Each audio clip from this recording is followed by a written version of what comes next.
Jalan penghubung Sorowako-Malili, Kabupaten Luwu Timur, ambles sejak Rabu sore. Alat berat yang berada di lokasi tersebut bahkan nyaris jatuh lantaran kondisi tanah yang tidak stabil.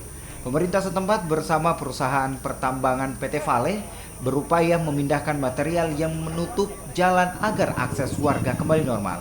Ratusan kendaraan roda 2 dan 4 yang akan melewati jalur tersebut harus ekstra hati-hati karena masih dalam perbaikan.